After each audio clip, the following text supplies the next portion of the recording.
the contradiction we talked about at the heart of the Charlie Kirk Memorial, where there's this message of forgiveness and having an open heart and, welcoming people. And then, having Donald Trump say, and now let's crush our enemies. Hello, everyone, and welcome to the Focus Group podcast. I'm Sarah Longwell, publisher of The Bulwark, and this week we're dealing with what has been the biggest story in America for the last 2 weeks, the assassination of Charlie Kirk. A couple of days after Kirk's death, we had a conversation on this show about people's fears about political violence. That was kind of an ad hoc. We just threw it together. But today I want to have a longer conversation about Kirk's legacy on the right and how his death will, I think, reverberate through politics in the years ahead. In the last week, there was a public memorial service for Charlie Kirk that was widely attended by prominent folks on the right, including the president, and which had some interesting clues for where that movement goes from here. Today, we're going to hear from Gen Z conservatives who were, Kirk's main audience, about how they're processing his death, how they view his legacy, and who they think may pick up that mantle on the right. My guest today is Will Sommer, who listeners of this show know has been out on the right-wing media beat. He is the author of our newsletter at the Bulwark, False Flag. He has been doing unbelievable work for us. We're so glad he's here, and I'm glad he's here today on the show. Hey, Will. Hey, thanks for having me. Yeah, we were talking about it right before the show, how you are just, you have been crushing it for us, but your newsletter is just a must read. But I think part of it, I actually wanted to ask you, my producer did not put this in the show, but I was curious, you, like me, kind of grew up on the center right. And I was interested, just because maybe some of our audience doesn't know you as well, like what is your background that led you to become kind of a chronicler of the right wing as it exists today versus maybe how we came up? Yeah, sure. I mean, I maybe I'm deeply emotionally disturbed or something at the root of it. But I think my background is, I grew up in Texas in a sort of like business Republican, Mitt Romney-esque family. And I like there was a lot of conservative media to be had in my family. It was a lot of like listening to Ayn Rand on road trips when I was a kid and stuff like that. And so, I grew up as like a pretty kind of mainline Republican, but like very passionate about it. I mean, listening to reading about Charlie Kirk and his life as a teen, I saw a lot of similarities in terms of like the passionate consumption of Rush Limbaugh, for example. And then in there were kind of a combination of factors in the late George W. Bush administration when I was in high school. Things like the Iraq War, the kind of the push against gay marriage. And I had some gay friends and I started to be like, well, wait a minute. And then also I would say like I worked on a family friend of ours was a state representative and he was running for state Senate and he lost the primary to Dan Patrick, who was at the time a talk radio host and now is the lieutenant governor of Texas. And I was like, that guy is totally nuts. If this is the way the Republican Party is going, I mean, it's not for me. But at the same time, I still like just love consuming this content. I mean, when this was when Ben Shapiro was making a big deal about being a virgin when he was kind of just starting out. And I mean, it was all these like kind of crazy characters. And so I kept up with it. And then obviously kind of right-wing media really came to the fore in 2016. And so I started writing about it. Yeah, that's interesting. This is terrible, but I guess maybe I didn't realize how much younger you are than I am, which is distressing to me since you were in high school with George W. Okay. All right. So let's talk about Charlie Kirk, because Charlie Kirk's quite a bit younger than I am. Like Charlie Kirk, for me, is not a contemporary figure. Even Ben Shapiro is a little young. Like I was raised on, I certainly read all of Ayn Rand, although nobody forced me to. Nobody forced it on me in the car. I consumed it willingly as a high school and maybe early college student.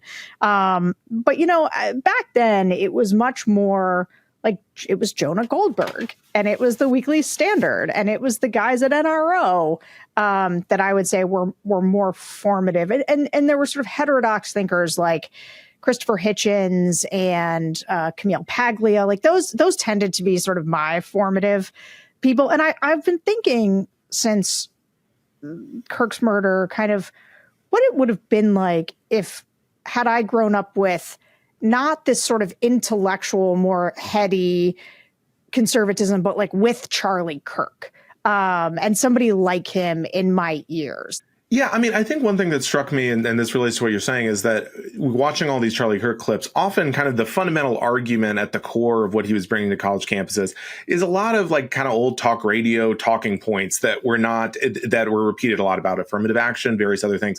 But he was successful because these college kids were just like completely unexposed to conservative arguments. And so he could just wipe them out. And they was like, oh, geez, and they wouldn't have any response to that because they had never heard it before. But I think you're right. I mean, I certainly come from a conservative intellectual tradition that I think was not quite as elevated as your own. Getting a lot of Rush Limbaugh, a lot of Bill O'Reilly, Michael Savage. And so I think you can kind of see the, certainly I think Charlie Kirk updated that for the Trump era, where it's much more like the owning and like a lot more incendiary than conservative pundits of the past. Yeah. And I'll say maybe with an element of added cruelty, sometimes that I found, that I just can't get my head around why. And when you say updated for the Trump era, I think what I hear is that's because the cruelty became a real selling point for this. It's sort of, and Ben Shapiro kind of had his own version of this, like, facts don't care about your feelings, even though these are the most aggrieved people ever who have so many feelings. What do you talked a little bit about, you think reading about Charlie Kirk, what was his origin story? He's only 31 years old, but why don't you just do a quick brief, who was this guy? Because I do think people now are coming to him maybe for the first time in a lot of ways, and just they're imbibing him through his most incendiary clips. Whereas maybe on the right, they're engaging with him in his most lovely clips, like when he was his best version of himself, because he does have that version of himself. And so, but then I think maybe people listening to this maybe have just seen the worst sort of version of him. But what was your impression of him, and where did he come from? Yeah, sure. I mean, so his origin story is kind of a very classic young Republican origin story. He grew up in the suburbs outside of Chicago. He would listen to a ton of Rush Limbaugh in high school and sort of thought, how can I'm looking around, no one else is conservative. How do I bring this kind of mix of entertainment and politics that I get from Rush Limbaugh, and how do I adapt that to a younger audience?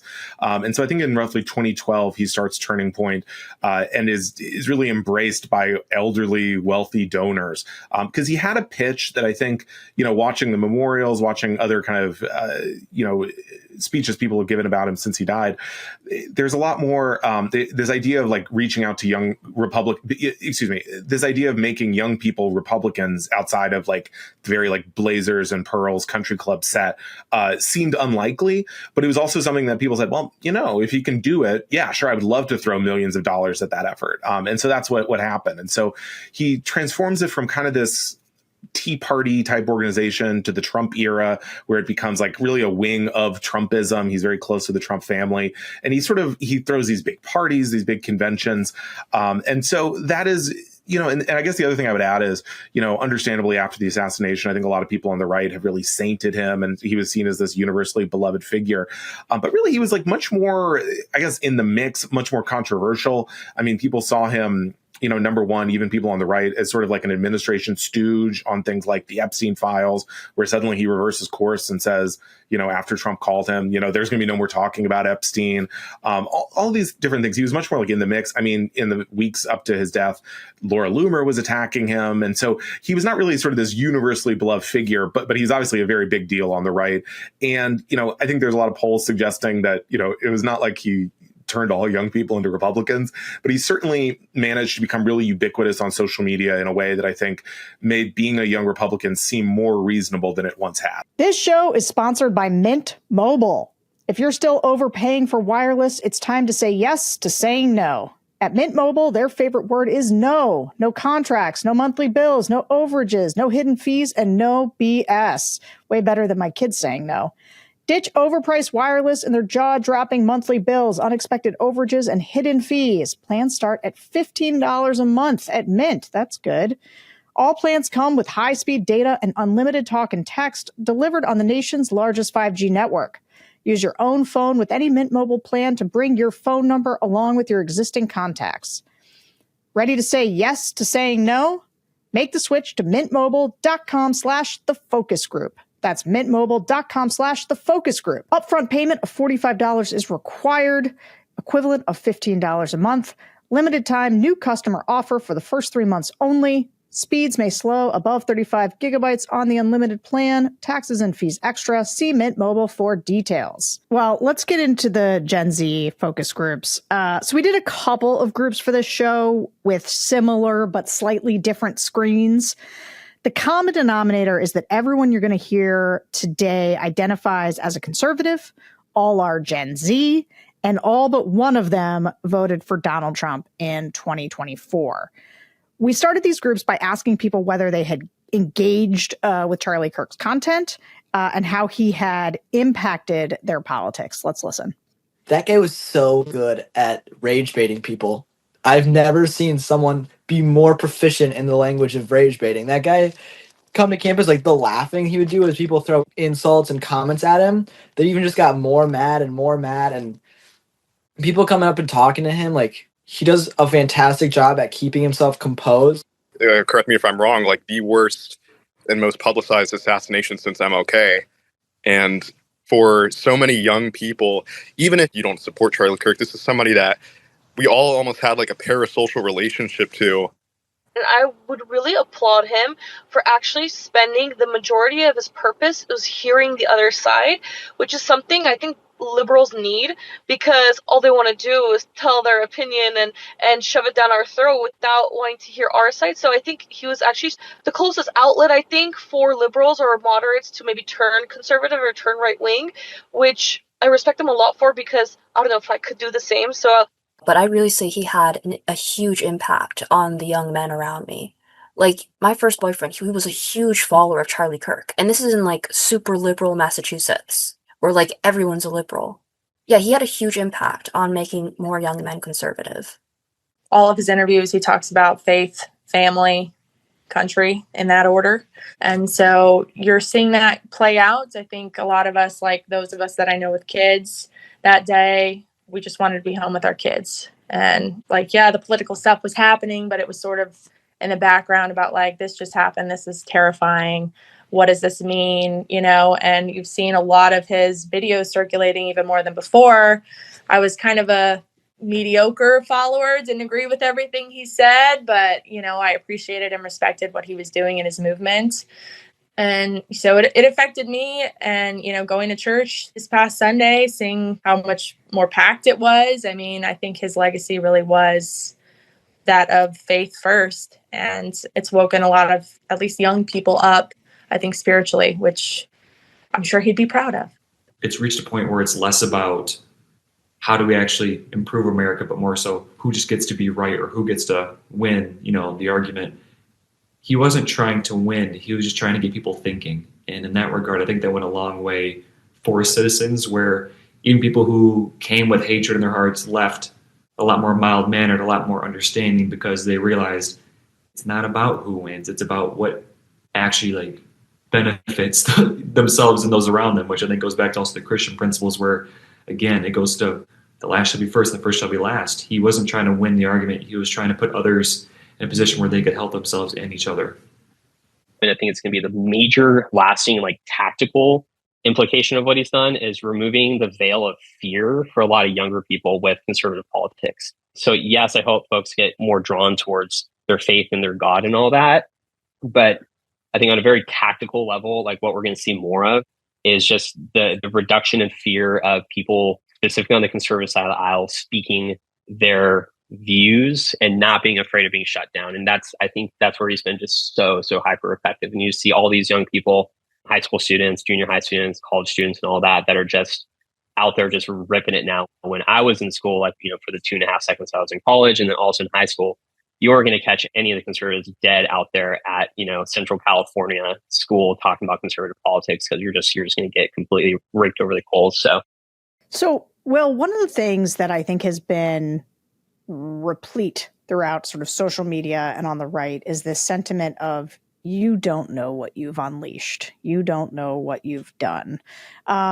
And I guess that's in there a little bit in these comments, this idea that these kids felt like part of the legacy of Charlie Kirk is that there was going to be this rising up of more young conservatives. Do you think that's real and true? Like, do you think that, I mean, you saw somebody there compare it to the Martin Luther King Jr. assassination. Is it resonant on that level? Is it a, with the excusing the pun, like, is it a turning point of some kind?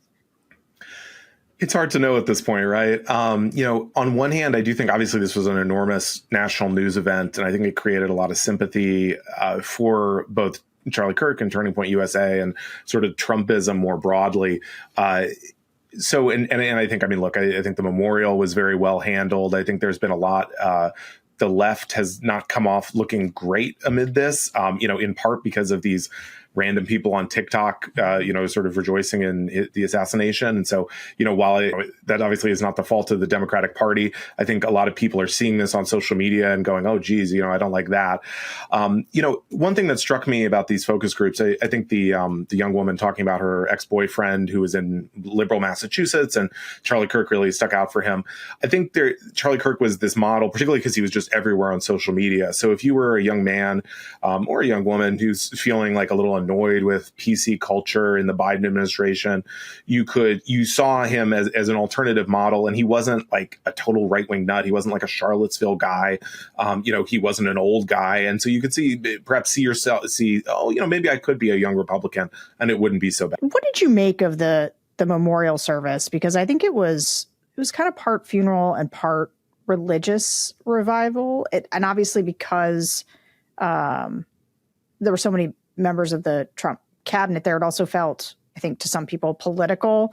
And there's that key moment where Erica Kirk forgives the shooter, which was like profound, like a statement of profound grace. And I think an embodiment of Christian principles, only to be followed up by Donald Trump to say one thing that Charlie Kirk and I didn't have in common was I do hate my enemies and I do want to see, the worst for them, well, I want to ask you about the funeral, but I guess I also just want to say one of the tricks of MAGA or Trumpism is that Eric Kirk and Donald Trump can have those competing, contrasting sentiments and yet feel very much bonded on the same side together. And I think people both took her grace and were like, yes, that's right.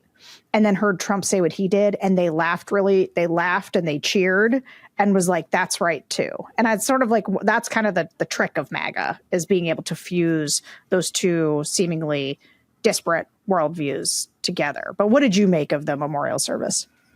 Yeah, I mean, I think religion is such a huge aspect of how Charlie Kirk is being remembered. And I think what the right is sort of hoping to get out of the legacy, which is there's a lot of talk about there's going to be a national revival. I mean, certainly at the memorial, people constantly said this is a revival meeting. There's going to be a huge outbreak of religiosity and sort of specifically Protestant evangelicalism. And so, at the same time, the Trump family and, people like Stephen Miller seem pretty uninterested in the religious aspects of it. At one point, this pretty prominent Turning Point host tweeted, gosh, it sure would be nice if the Trump family got saved tonight. So, she's basically saying the guy who is sort of at the center of this thing doesn't really believe in about half of what we're talking about here. And so, you saw that tension there with the pastors who were coming up and saying, stand up if you want to, be saved by Jesus Christ right now, or the Erica Kirk forgiveness message. And then at the same time, you had people like Stephen Miller or Trump getting up and saying, this is about vengeance. We're going to crush our enemies. But as you said, I mean, we can look at it from the outside and see the contradictions there. But it's not like people really came away, I think, on the right saying, oh, Donald Trump really ruined the mood there. It's kind of this whole package of this kind of this angry evangelicalism, but also, the idea of, the wife can forgive. This is this more feminine side. That's okay for her personally. But meanwhile, we're going to use this to go after, crush liberals. Okay. So one of these groups that we did took place only 2 days after Charlie Kirk's murder. And people were obviously extremely... I'm not on TikTok and some of these social media things, but like these kids were definitely seeing responses from the left.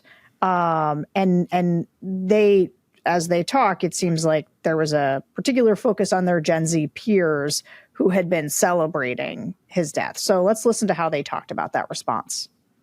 Every conflict that has happened has just further proved that this is a spiritual war above everything else. Anyone who cheered at the Charlie Kirk assassination when they were there, like, I don't think those were human cheers. I think there has been trauma and hurt to these people that's the devil's playground. I started an online community about 10 years ago. You can argue I'm chronically online, and a good majority of these people in this group are actually LGBT and trans themselves.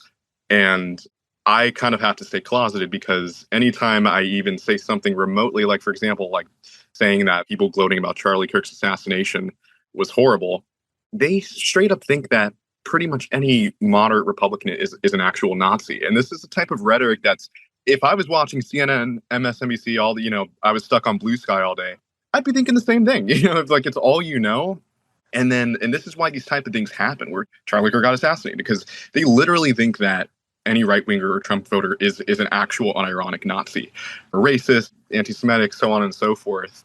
I don't want to sever any friendships because I've seen family. I have extended family that refuses to talk to my mother or myself just because of our politics. And I think that conservatives are a lot more open to be able to talk to the opposing side than the other way around. Immediately after he was shot, there was a gentleman who turned around and cheered with his arms raised.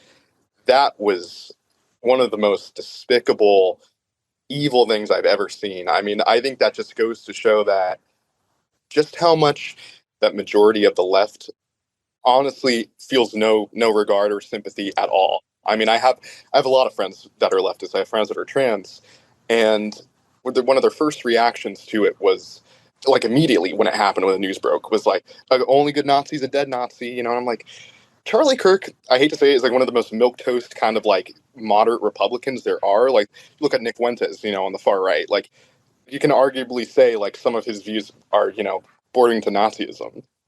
Unfortunately, a lot of these young people live on social media, and they're hearing day in and day out the same things from their favorite creators. Some, they promote peace, others promote hatred of who they perceive as the enemy. Charlie Kirk's death was celebrated, which I find wholly disgusting. Regardless of your spiritual, religious, moral background, celebrating a person's death is just plain wrong. Regardless of who that person was, whether or not you agreed with them politically, spiritually, whatever, celebrating their death is wrong. There may be a few exceptions, like, Hitler. But I do see some positive shifts, but I also see some negative shifts, and those negative ones do concern me. But I think all we can do is hold fast to our beliefs and pray and try to influence for the better. I think things like social media and also Hollywood have desensitized young people to violence and death. And therefore, young people have lost the respect for the care of human life and how each human's life is valuable, and that committing violence on another person like that is not okay. There is a sentiment on the left that if you compare somebody to Hitler, if you compare somebody to the worst of the worst, then there's a justification for, like, oh, if you had the chance to kill Hitler, wouldn't you? And even in some of the conversations I've had with friends of mine who are on the left, they get upset when I'm like, Charlie Kirk is dead. This is something that we should mourn. And, they're like, yeah, but he was horrible. Yeah, but no. I'm not exactly sure where to take this, but I guess one thing that now that we've been living in this conversation for a couple of weeks, there's a few things that I just hear get conflated. And I've seen a lot of this on social media, which is the difference between hey, Charlie Kirk said lots of things I disagree with, and I thought they were pretty awful and incendiary and maybe debased the discourse. But that is different from celebrating his death. And I wonder, but like there was actual celebrations of his death, or even just people being like, I don't care. Like, who cares?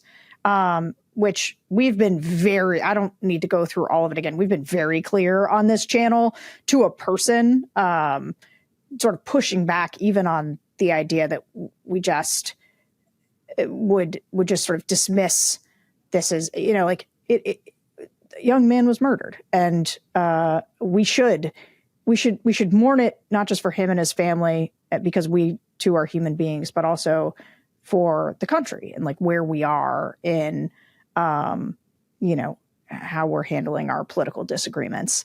But it is also, I think that they're in here, I can hear the sort of conflating of those two things, the conflating of, well, I didn't like the things that he said, and sort of celebrating his death. And so they've sort of embraced their own form of cancel culture around this, where, I very much understand being angry at people who are celebrating the death of somebody to whom you looked as an intellectual hero, or even just somebody who like you felt had a parasocial relationship with. But maybe talk a little bit about how the right, how this has impacted sort of the way the right and the left are working together, and how the right has sort of shifted its views both on free speech and on cancel culture, which they have vowed that they were against, but in this moment it's really changed how they're reacting to those things. This show is sponsored by Soul. Are you struggling to switch off at night? I know I do sometimes. God knows I've been podcasting 7 times a day. It's tough to fall asleep. But Soul's out-of-office gummies help me relax, quiet my thoughts, and fall asleep naturally. Just the right balance of CBD and THC to ease me into a restful night. Soul is a wellness brand that believes feeling good should be fun and easy. Soul specializes in delicious hemp-derived THC and CBD products designed to boost your mood and help you unwind. Their best-selling out-of-office gummies were designed to provide a mild, relaxing buzz, boost your mood, and enhance creativity and relaxation. With 5 different strengths, you can tailor the dose to fit your vibe. From a gentle 1.5 milligram microdose to their newest 15 milligram gummy for a more elevated experience. I am more of a microdoser myself. And if you like their out-of-office gummies, try the new out-of-office beverage, a refreshing alcohol-free alternative that's perfect for winding down on the couch or socializing with friends. If you, like me, are trying to cut down on alcohol, this is a great alternative. Bring on the good vibes and treat yourself to Soul today. Right now, Soul is offering my audience 30% off your entire order. Go to getsoul.com and use the code TheFocusGroup. That's getsoul.com, promo code TheFocusGroup for 30% off. I think we can see from those clips the effect that these sort of disconnected random liberals on TikTok celebrating the assassination or criticizing Charlie Kirk afterwards has had on the right, and that they're really, I think this has really stuck with people, this idea that, the people around me wouldn't mind if I got shot because I'm a Republican. And I think sometimes, I think they can overstate the importance of that because, again, we have not seen, major liberal media figures saying that or politicians. And it's sort of, it's sort of the libs of TikTok effect where you find like the absolute craziest person. Sometimes, some of these tweets people were looking at had like 2 faves on them, and they would say, oh my gosh, the left is out of control. And so I think people can overstate that, but I think emotionally it's clearly sinking in with people and something that they're treating as, like a really big deal, that like the left has gone mask off, that they want a civil war. And so I think, most prominently with Jimmy Kimmel, I mean, there's this sense on the right, and this was building even before the assassination, but it's sort of that, we need to set aside the old rule. The progressives have gone mad. And so things like free speech, after Jimmy Kimmel was pulled off the air, there was, I believe some senators were saying, the First Amendment in the past, this was a good thing, but we're in kind of a unique situation here where, there was a sense that Charlie Kirk's assassination marked a war. And so this represents sort of a wartime rules. Right. Which is nuts. One of the things that bothered me the most in the moments immediately following this, like the way that Trump behaved, not just at the funeral by saying like, I do hate my enemies and want them to suffer, which is a really remarkable thing for a president of the United States to say. But we've gotten to this place where the immediate rush to sort of brand the shooter as left wing, where there was then a corresponding movement on the right to sort of brand him as a like Nick Fuentes type groiper. And like ultimately, as we've seen more of it, it appears, oh, and man, did they want a trans angle? Getting a trans angle was really important to the right.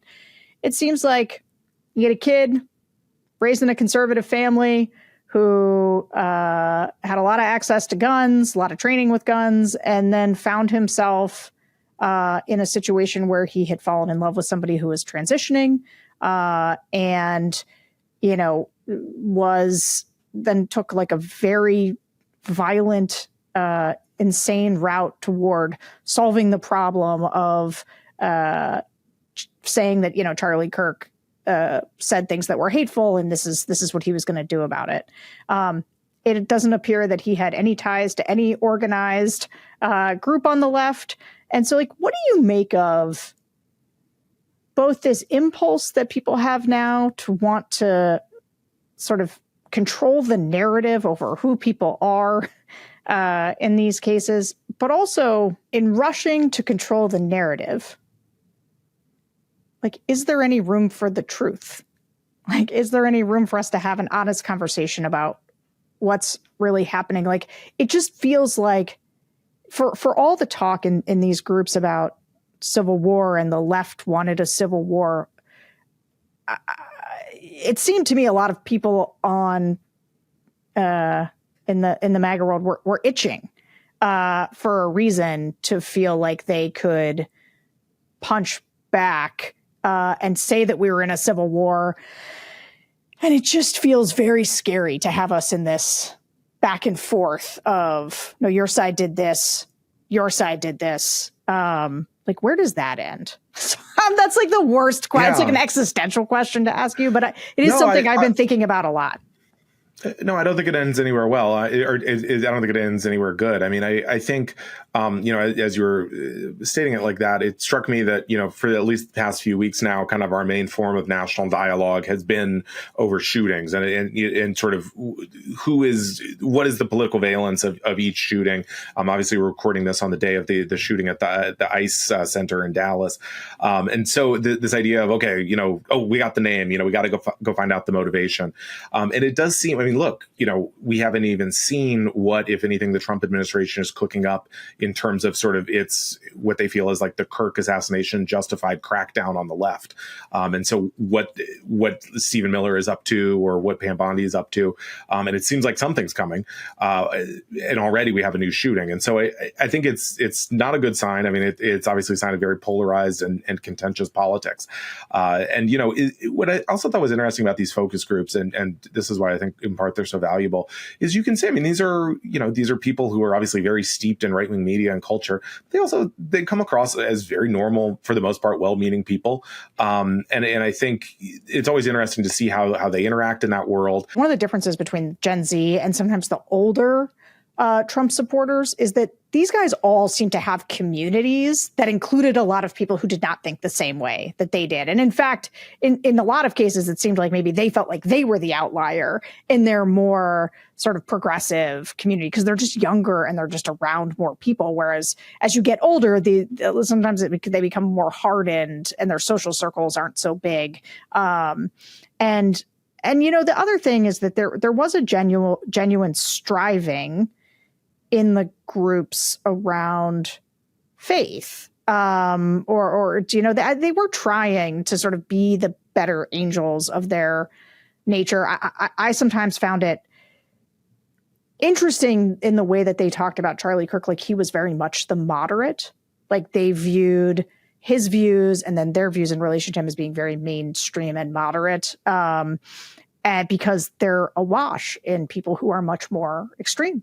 And we're going to get to that in a second. But first, I want to talk about the faith piece of it, because Turning Point USA was very explicit in its promotion of Christian and socially conservative worldview. And it was clear that many of the people in the focus groups had been products of that, either directly or indirectly. So let's listen to how they talked about their faith and about their general orientation toward the culture and toward family life. I brought up Riley Gaines earlier, and she used to be an Olympic athlete. I think she stands for what I believe as a woman growing up with and building a family. I've been listening to her, and she's pregnant right now. She was friends with Erica Kirk, and she took it really hard, and she's posted on social media a few times about Charlie's death, and you can see the emotion, and that she was truly one of his close friends. So that was nice to see that kind of raw emotion in someone, hopefully reaching out to people who are just desensitized to what happened. But she's been an influencer that I've been watching for years now.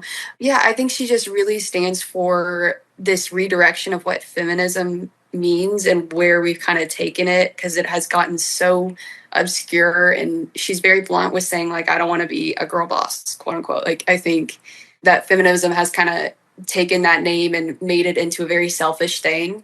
Whereas being a homemaker and being a wife and taking care of the home, like I'm sitting in a house right now that my husband pays for, doing what I want to do, talking to people. Right after this, I wake my two daughters up from their nap and we're going to go out for ice cream before my husband gets home. Like, I don't see anything that is more free than that. And I had a hard time kind of grasping what really I wanted to stick to in my political views to align with my family values. And she was a really big voice for me in that. And I think every girl and woman should be listening to her, period.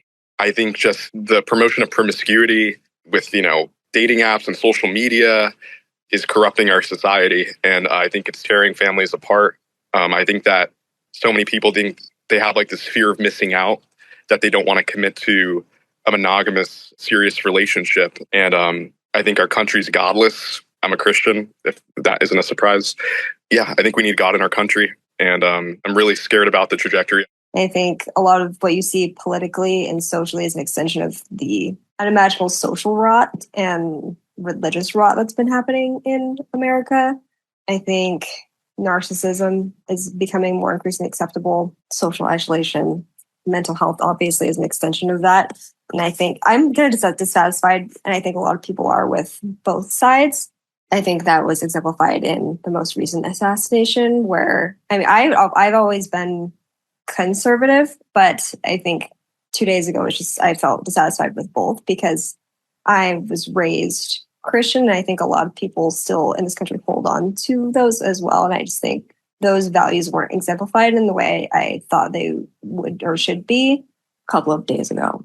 There's a huge rise in conservatism and religion, especially with young people like me. Because I'm a testament to that. And I can tell you, conservatism is rising with the younger generation. I can see at my school, I know plenty of people who a few years ago were lesbians, but are now becoming Christians.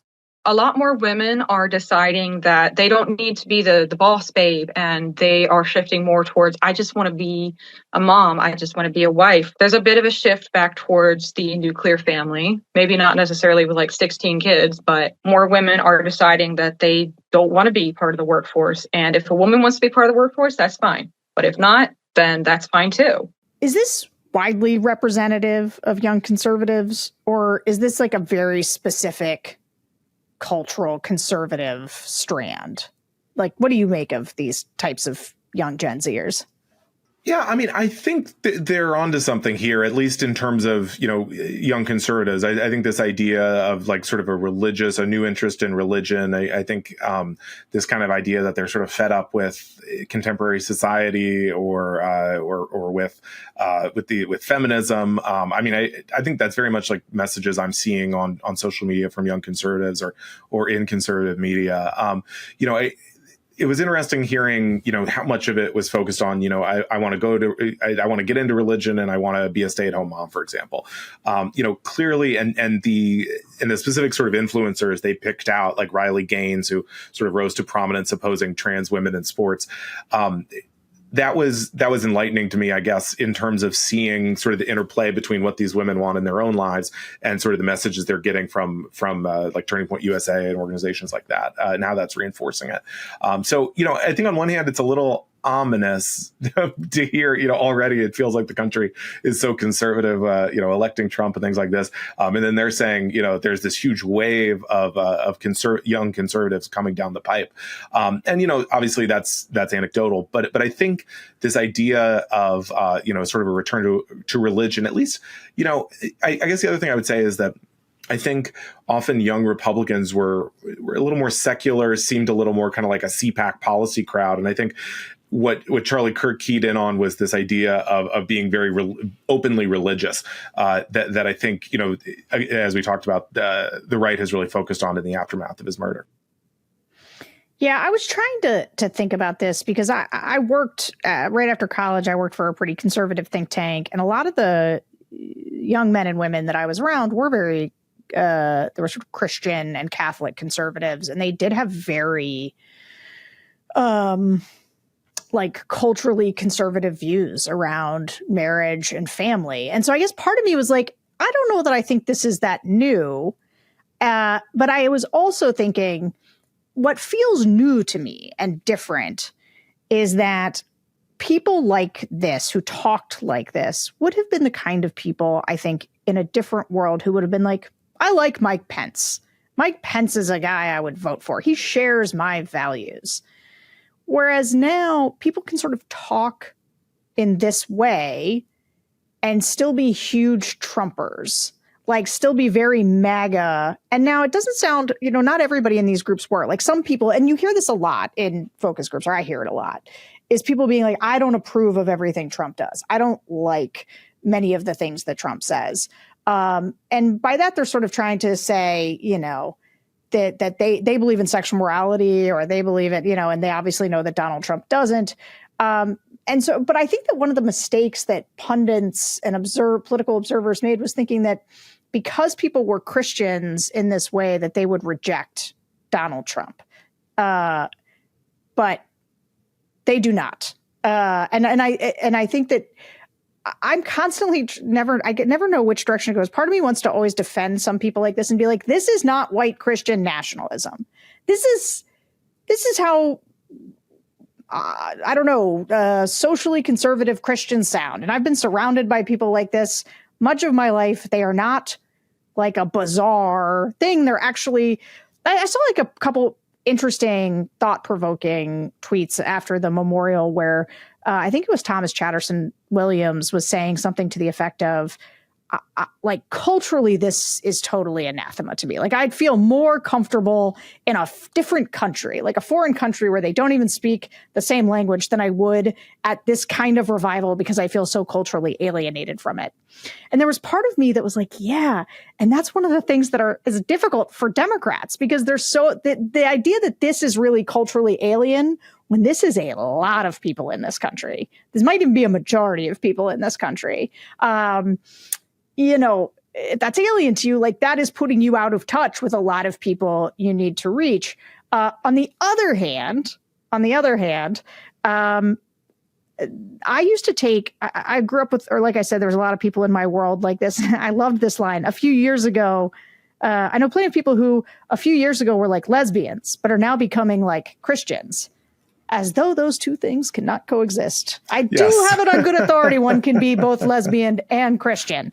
But I was around these people who told me things like they couldn't come to my wedding, like people I was friends with in this world. And they were like, well, I can't come to your wedding because it's sinful, even though I was at all their weddings. And they all got married much younger because culturally they were much more socially conservative. And they do get married at 25 in a way that most of my friends didn't until they were in their early 30s. And like, there's just this cultural divide, but like, this is a real segment of the population, and they are not, I think, thinking about these people like they're a threat. Like, white Christian nationalism is not correct. And yet, these people who claim so much faith also are perfectly willing to embrace Donald Trump and everything he stands for, seemingly in contra their commitment to their religion. I'm not sure there's a question in there, but that is an observation that I have about how it's becoming more and more difficult to understand each other. But that this is like a pretty mainstream view. Yeah, I mean, I think perhaps it goes back to the contradiction we talked about at the heart of the Charlie Kirk Memorial, where there's this message of forgiveness and having an open heart and, welcoming people. And then, having Donald Trump say, and now let's crush our enemies. That did strike me. At the same focus group where there's all this talk about, Christianity and stuff like this, you also have a little later on talk about like the kind of right-wing media figures they embrace, who I will say are not always, sort of paragons of saintliness. And so that struck me as well. It is I think you can understand why people have a difficult time squaring the circle between sort of mainstream evangelicalism and MAGA and how those two worlds relate to each other. So one figure on the right, speaking of, their media diets and the influencers, which is a difference from when I was young. Like when I was young, these people, I lived in, like I was friends with these people. I knew these people, but like there weren't these influencers all over the place telling them this is the way to live. This is how you should be thinking about this. Because Riley Gaines was a middling swimmer who basically became famous because she, like you said, she swam against Leah Thomas, who was a trans swimmer in Penn, which I actually think is one of the most egregious cases where you did have somebody who had been a male swimmer at Penn transition and then become a female swimmer, which I do think sort of embodies the most extreme edge case of what is happening on sort of the trans sports issue. But it allowed Riley Gaines to become sort of a staple on Fox News and everything else as somebody who is opposed to this. And now she's just a right-wing influencer. Riley Gaines is nothing compared to what a lot of these, especially the men, are ingesting when it comes to sort of the Nick Fuentes, Andrew Tate side of things, sort of the darker side of the MAGA manosphere.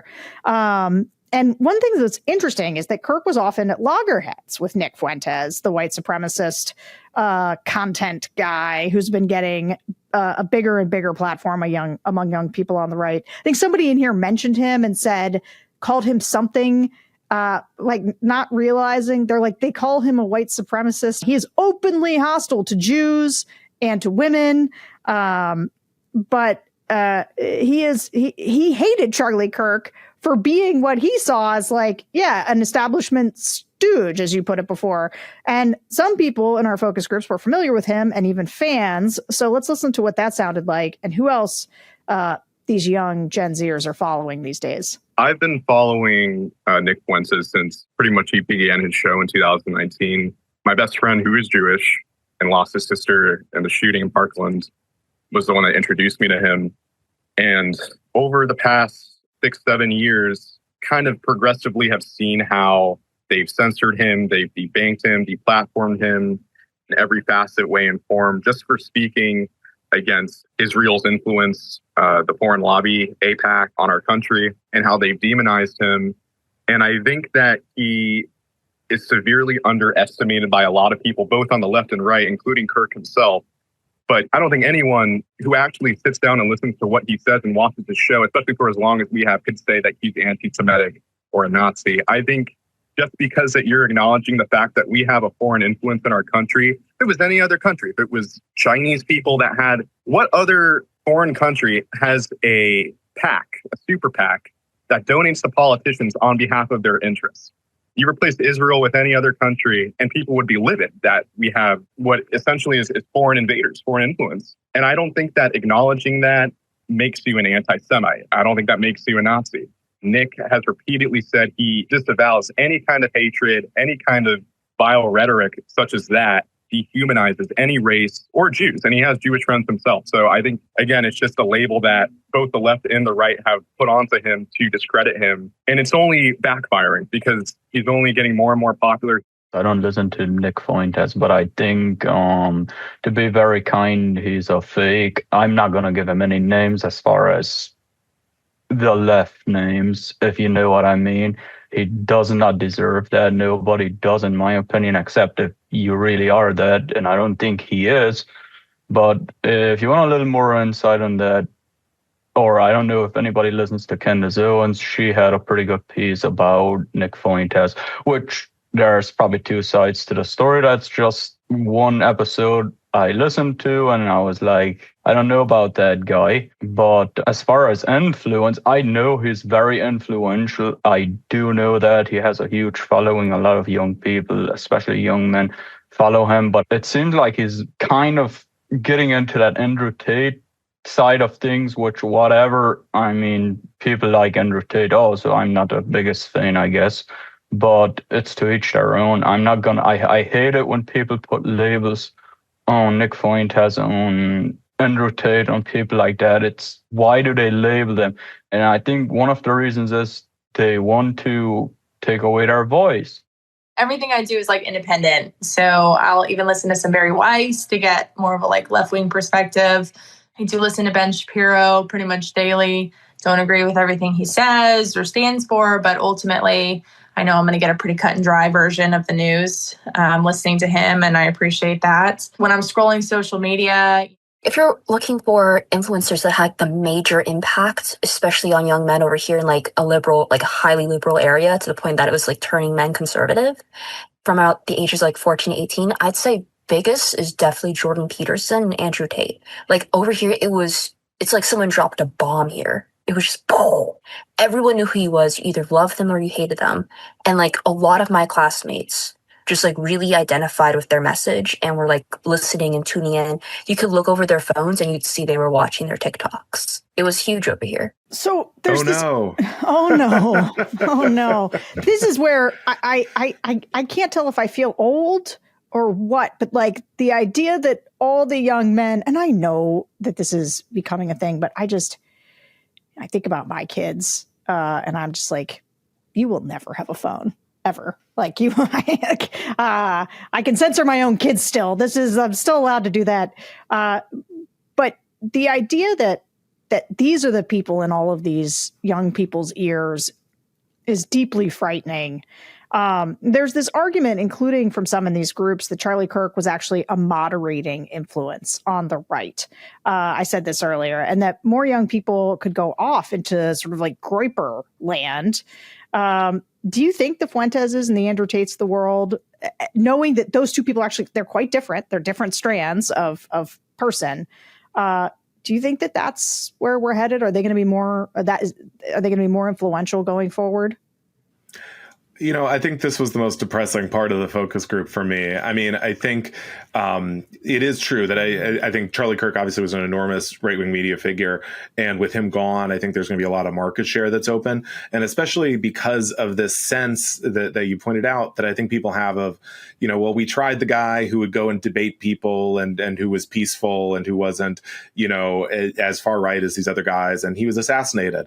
And so I think that's going to drive people towards more extreme voices. I mean, it's also interesting the kind of equivocation people do about, I don't know why people are calling Nick Fuentes a Nazi. I mean, he only marched in Charlottesville. He's constantly ranting about Jews and black people.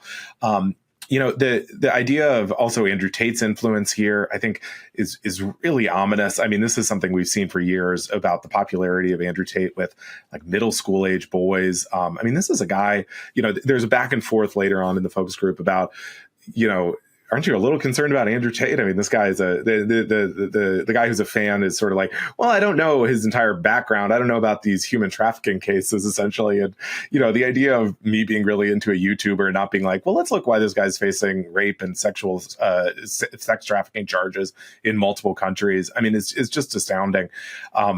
But I think that really is, I think, where right-wing media is headed. And not just young men. I mean, there's one woman in the focus group who says, you know, yeah, I'm listening to, I think, like Ben Shapiro, relative voices kind of in that position on the spectrum. And also Rollo Tomasi, who's like a hardcore, like, men's rights guy. I mean, sort of like in the Andrew Tate level. And I was just like, holy moly. I think it also shows, obviously, that, you know, Fox News and this stuff is like relatively irrelevant to these people. I mean, it's all social media and a lot of pretty extreme voices. So I thought this was pretty concerning. When Barry Weiss is your left wing, like you go to get your left wing news from Barry Weiss, you are in trouble. We are in trouble. It was a troubling look at just what you know. And it's interesting because part of you is like, well, they're sort of discerning and they understand that they don't agree with everything. And yet, to me, the thing that I hear the most is that they are they are being pushed to harder and harder extremes by the influencers, like the casual ways in which they drop Candace Owens, whatever. They are being exposed to the most racist, anti-Semitic, anti-women sort of rhetoric. I mean, Andrew Tate is a human trafficker, and I've seen plenty of Andrew Tate. I mean, it is noxious stuff. And so the idea that Charlie Kirk was a relative moderate, when even to my ears, who like did listen to a lot of more, I mean, I wouldn't say I was super like into Rush Limbaugh, but he was certainly around. He was certainly on, and in the world that I lived in. I don't know. I'm worried about whether or not the kids are going to be all right. Well, worried about whether or not we're going to be all right. Yeah, and obviously those two are linked. It was, I think there's just like such a cesspool out there in the right-wing media. Not all of it, but I mean, there are just some really vile characters on offer. And I think, in the past, I would have included people like Nick Fuentes, Andrew Tate, in that world, Candace Owens, what she's putting out now as just like really beyond the pale.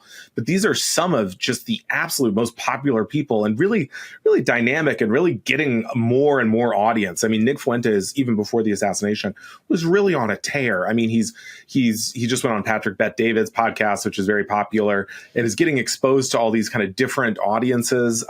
And so I think it's very concerning. Okay, well, on that happy note, Will Sommer, thank you very much for joining us. And thanks to all of you for listening to another episode of the Focus Group podcast. Go out and turn your kids on to the Focus Group podcast. That is some good, wholesome listening. We will be back next week, but in the meantime, remember to rate and review us on Apple Podcasts, subscribe to The Bulwark on YouTube, and become a Bulwark Plus member at thebulwark.com. See you guys next week.